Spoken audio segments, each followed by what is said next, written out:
Assalamualaikum warahmatullahi wabarakatuh.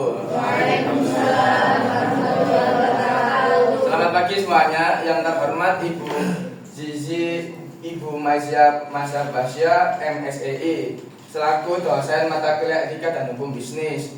Izinkan perkenalkan, saya Muhammad Rayhan Setiawan sebagai moderator dari kelompok 10 dengan anggotanya Rifa Pisdarohimi, Putri Juartikan, Adelia dan Adelia Filipina. Selanjutnya yang akan dibahas oleh kelompok 10 adalah penyelesaian perselisihan hubungan industrial. Dipersilakan untuk kelompok 10 untuk memaparkan materinya. Yang pertama adalah pengertian perselisihan hubungan industrial. Perselisihan hubungan industrial adalah perbedaan pendapat yang mengakibatkan pertentangan antar pekerja atau serikat pekerja dengan pengusaha atau antar serikat pekerja dalam suatu hubungan kerja. Selanjutnya ada faktor-faktor utama penyebab perselisihan hubungan industrial. Nah, di sini ada 4 faktor utama penyebab perselisihan hubungan industrial menurut Undang-Undang Nomor 2 Tahun 2004 tentang penyelesaian perselisihan hubungan industrial. Yang pertama adalah perselisihan hak. Nah, perselisihan hak itu terjadi karena di salah satu pihak perjanjian tidak memenuhi syarat dari perjanjian tersebut. Nah, yang kedua adalah kepentingan. Nah, perselisihan kepentingan adalah perselisihan yang belum tercantum dalam undang-undangan, peraturan perusahaan, atau peraturan kerjasama. Nah, yang ketiga adalah perselisihan karena PHK. Nah, perselisihan karena PHK ini ada penyebab faktornya. Yang pertama karena pekerja sudah memasuki usia pensiun, pekerja meninggal, pekerja terjerat kasus pidana, dan juga perusahaan mengalami kebangkrutan atau tutup perusahaan. Dan terakhir adalah perselisihan antar serikat kerja dalam satu perusahaan. Jadi perselisihan antar serikat kerja dalam satu perusahaan adalah perselisihan yang terdapat dalam suatu perusahaan. Jadi dalam suatu perusahaan itu ada beberapa serikat kerja, bukan hanya satu serikat pekerja saja. Yang ketiga ada mekanisme penyelesaian perselisihan, yaitu penyelesaian perselisihannya itu ada 2 teman-teman. Yang pertama ada bipartit, yang kedua ada tripartit. Nah, yang pertama bipartit ini adalah penyelesaian antara dua belah pihak, yakni antara buruh dan perusahaan. Jadi tujuannya itu untuk mencapai keadilan dan kesepakatan bersama antara kedua belah pihak. Nah, yang kedua ada tripartit. Nah, dalam tripartit ini penyelesaiannya itu ada yang melakukan penyelesaian itu ada 3 orang, 3 pihak, yakni buruh, perusahaan, dan pihak ketiga. Nah, pihak ketiga ini harus bersifat netral. Dalam proses bipartit ini ada beberapa proses. Yang pertama ada mediasi. Mediasi ini dilakukan oleh 3 pihak tadi.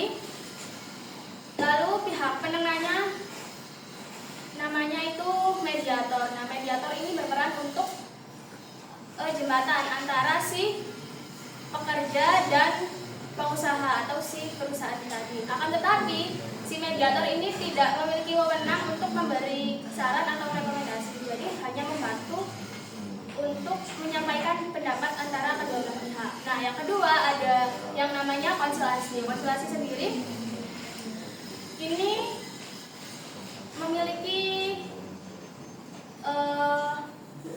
konsultasi ini dilakukan oleh 3 pihak. Sama aja kayak tadi, yang pertama ada pekerja, perusahaan atau pengusaha, dan yang ketiga ini pihak penengahnya ada yang namanya konsulator. Konsulator ini sendiri perannya juga sama sebagai pihak ketiga yang netral, sama seperti mediasi. Akan tetapi di sini konsulator memiliki wewenang untuk memberi saran atau rekomendasi terhadap pekerja ataupun si pengusaha atau perusahaan tadi. Nah, kalau kedua cara tersebut tidak terselesaikan, maka akan diselesaikan di cara yang terakhir, yaitu arbitrase. Arbitrase ini juga dilakukan oleh tiga pihak, pengusaha, buruh, dan pihak ketiga yang bersifat netral atau disebut arbitrator. Nah, peran arbitrator di sini tuh sangat berpengaruh karena di sini arbitrator bisa mengambil tindakan dan keputusan tentang masalah yang dihadapi oleh kedua belah pihak tadi. Terima kasih. Contoh studi kasus perselisihan penyelesaian perselisihan antara PT Freeport Indonesia dan Serikat Buruh Freeport tentang upah dan tunjangan pada tahun 2017. Latar belakang PT Freeport Indonesia adalah perusahaan yang beroperasi di Papua, sedangkan Serikat Buruh Freeport adalah organisasi buruh yang mewakili kepentingan buruh di perusahaan tersebut. Perselisihan antara kedua pihak timbul karena perusahaan tidak mau menaikkan upah dan tunjangan. Jadi, kesimpulan dari materi kami, secara keseluruhan, penyelesaian perselisihan hubungan industrial harus dilakukan secara bijaksana, mengedepankan dialog dan kompromi, serta memperhatikan keadilan bagi kedua belah pihak. Dengan demikian, hubungan industrial yang harmonis dapat tercipta, yang pada pikirannya mendukung kemajuan ekonomi dan kesejahteraan. Terima kasih untuk kelompok 10 yang sudah memaparkan materi tentang perselisihan hubungan industrial. Selanjutnya kita akan buka sesi tanya jawab, mungkin dari audiens bisa mengasih pertanyaan kepada kelompok 10. Baik, terima kasih atas moderator dan teman-teman yang presentasi atas waktunya bertanya. Perkenalkan, saya Putri Ramasari dengan NIM akhir 087 dari kelompok 4, perwakilan kelompok 4. Nah, salah satu tantangan terbesarnya orang menyelesaikan penyelesaian masalah dan perselisihan itu kan adalah proses yang berlarut-larut dan biasanya makan waktu lama serta ribet gitu loh kalau misalnya ada masalah di sebuah industri. Nah, menurut kalian itu gimana sih cara mengurangi birokrasi yang memperlambat penyelesaian perselisihan di pengadilan dan lembaga ketenagakerjaan? Terima kasih. Mungkin Jawab pertanyaan dari Putri. Pertanyaan tadi kan bagaimana cara mengurangi birokrasi yang memperlambat penyelesaian perselisihan di pengadilan dan lembaga ketenagakerjaan. Iya, betul.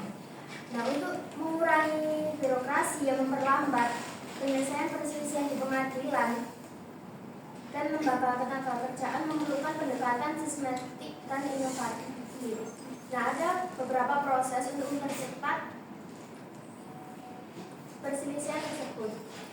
Nah, yang pertama ada di digitalisasi proses administrasi, yang kedua ada peningkatan pelatihan sumber daya manusia, yang ketiga ada penyederhanaan prosedur hukum, yang keempat ada penggunaan mediasi dan penyelesaian alternatif, yang kelima ada penguatan kapasitas lembaga ketenagakerjaan. Bagaimana Mbak Putri? Boleh dicontohin nggak cara mengurangi birokrasi yang digitalisasi proses administrasi?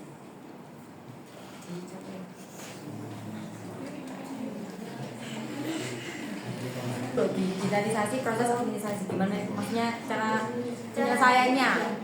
Caranya gini, portal platform digital untuk pengajuan dan pelacakan perkara dapat mengurangi keterlambatan administrasi dan peningkatan efisiensi.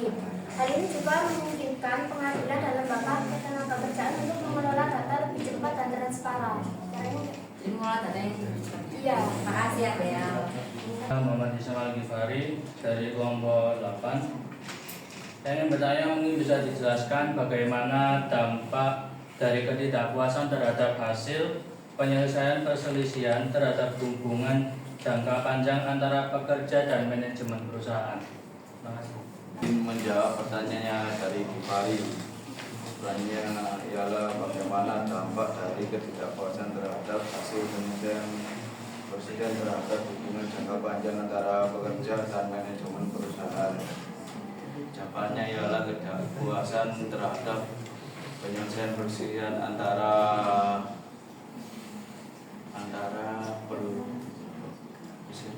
dampak negatif antara perusahaan dan manajemen perusahaan.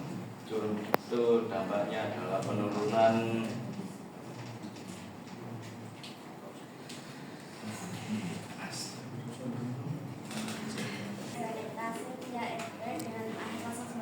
Saya izin bertanya, bagaimana tingkat transparansi dalam proses penyelesaian perselisihan?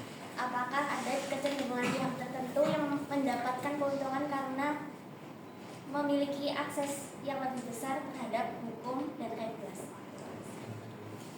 Jawab pertanyaannya dari Zaneta. Jadi transparansi itu penting ya teman-teman dalam penyelesaian perselisihan. Tapi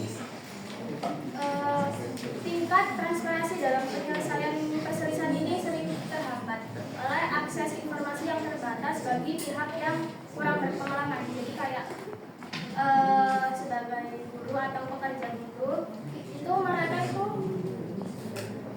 sumber dayanya itu terbatas, mungkin kesulitan memahami prosedur atau mengakses hak-hak mereka. Sedangkan kalau pemilik perusahaan atau apapun yang punya jabatan tinggi itu, mereka kan punya penasehat hukum atau orang-orang yang memiliki pengetahuan lebih tentang hukum. Jadi mereka itu punya keuntungan kayak yang ditanyakan Mbak Zaneta tadi, punya keuntungan lebih untuk